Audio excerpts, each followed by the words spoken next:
to be a focused effort, and more importantly, to be vocal about it. I can't I can't take any more double-sidedness. There can be no more other siderisms. If I may make up a word, meaning that you give over here and you're a company that is like, yeah, Black Lives Matter, except for in my boardroom where they don't, or except for in my organizational chart where they don't. So I'm done with that, right? That's great. Charity's great. Charity doesn't change structural racism, right? What changes it is when you actively look in your building and ask, why Mm. aren't there more Black people in this building, in this boardroom, in this C-suite? So the allies that we have, what you can do, change the structure and cultures of your companies, of your businesses, of wherever it is you have influence. Start there.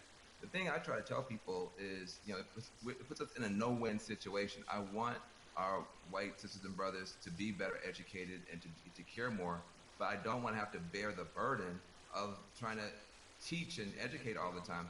The reason you pay tuition is because it's costly to educate someone. You coming up to me and saying, educate me, that's costly to me emotionally and from a time point of view. Also, I think we have to be very honest. Nobody would go up to somebody and say, teach me Russian in 5 minutes. And by the way, make me feel good about it. Right? I mean, wait, hold on a second. Like, you want me to teach you about racism, which is the history of race in America is just as complicated as Russian. And you want me to teach you that in 5 minutes. And also, if I make you feel bad about it in any way, now I got to be your therapist too. And like you said, soothe you or whatever. That's got to stop. I would love for somebody to come to me and say, I made my whole family watch the 13th and read the new Jim Crow and read White Fragility, and we had a question on page 52. Now, hey, we can have that conversation all day long because you're doing your homework, but don't flop on me like you never heard of Google. If you wanted to know about cryptocurrencies or whatever, you find that stuff out before any Black person ever heard of it. So I'm sure you can educate yourself about anything you want to know. I have to say something to you because I've never gotten a chance to talk to you. I feel like I know you because I'm such a big, mad, crazy Stan and fan. But I love you to death. I just am so proud of you. I'm saying proud of you almost as Patrick. I am so proud that you exist. Where do you find the strength to continue to do what you're doing and say what you're saying, even in the face of opposition, to the point where now the whole world has to listen to you? Where did you find the strength when they weren't listening? I guess maybe this is just part of the Black woman's condition is that we don't know any other way. And most of us, I come from a line of Black women who were just like this. My mother's like this. My grandmother was like this, where it's the old phrase we've all used as Black people, making a way out of no way. And scream until they hear you. You know what I'm saying? Is that because the opposite, to do the opposite of that is what? Is that I can't even afford to do that. I don't know any other mode but to fight for what's right, but to try to stand on the right side of history, but to speak for people who don't have a voice or a platform as large as mine because somebody did it for me.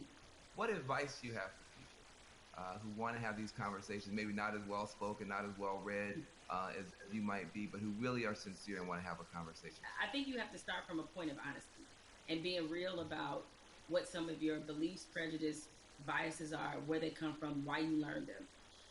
I think if you take anything else beyond race, as we get older, we do a whole lot of unlearning.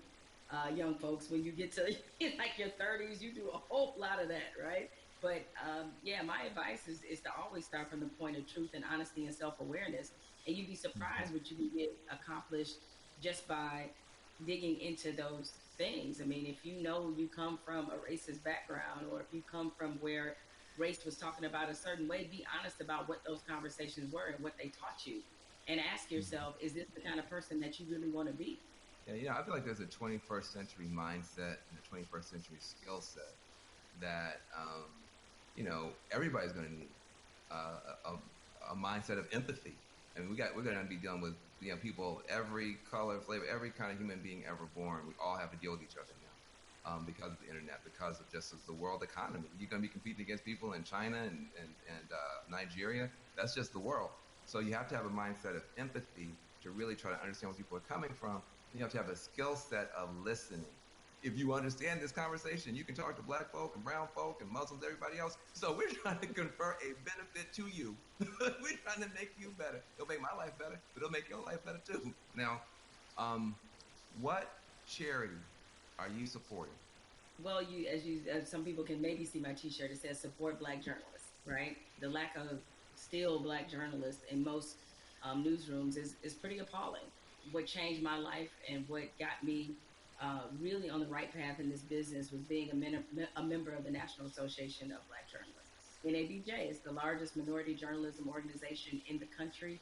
The development, the networking, job fair, internships, scholarships, what happens there has changed lives. You know, it changed a lot of people's careers. I mean, people like you, Van, and Mhm. everybody you want to think of, Roland Martin, Soledad O'Brien. It's just a number of people, Michael Wilbon, that are a part of this organization and have been able to build legacies there. And so it's on us to, again, usher in this next generation of young journalists who I get it right now, feeling really discouraged when they look at not just what a lot of newsrooms look like, a lot of networks look like, but also we're under the under the shadow of a pandemic right now. So there's a lot of journalists who have lost their jobs. A lot of companies are downsizing. They need a reason to believe and to be in this business. And so NABJ has done so much for my career and continues to do that for others. So that's the charity that I support and the organization that has changed my life and that of many others. Well, listen, I second that, third that, and fourth that. NABJ is a beautiful organization. I've got groups I want to support as well. But what I want to say to you is just thank you, thank you, thank you for your light, for your leadership, for your courage, for your entrepreneurship, for your T-shirts and all that type of stuff. Make sure to support the sister businesses, Yeah. and let's keep this conversation going. Much And love to thank you. you. Thank you, Van. This is a pleasure. I got good news for you. I got bad news for you. The good news is that people are activating all around the world, all across the planet for change. That is a powerful moment. Here's the bad news. Unfortunately, this is not a one answer fixes everything situation. We're talking about systemic problems, which means it's not just one law or one person. You need 360 degrees of change to shift to get the outcome that's right. But we can get there if we keep talking, if we keep working, if we keep building. And if we do that, we can reshape America. That can be done. It's been done in the past.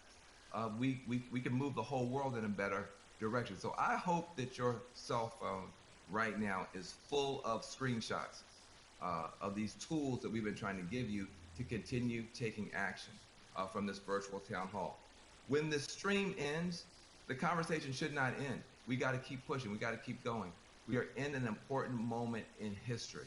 And what you do is going to determine the outcome. 2020 is going to be talked about for 20 years, 100 years, maybe 1,000 years. But the future's not written. It's up to what you and I do and what you and I decide is going to happen. So I want to give a special thanks to the powerful voices that we've had: Elaine Welteroth, Killer Mike, Jamel Hill. Make sure you visit 50percentpledge.org to learn more about the power of money. Also visit my organization, reformalliance.com. We're trying to make a change. Let's be about it, not just talk about it. I'm Van Jones.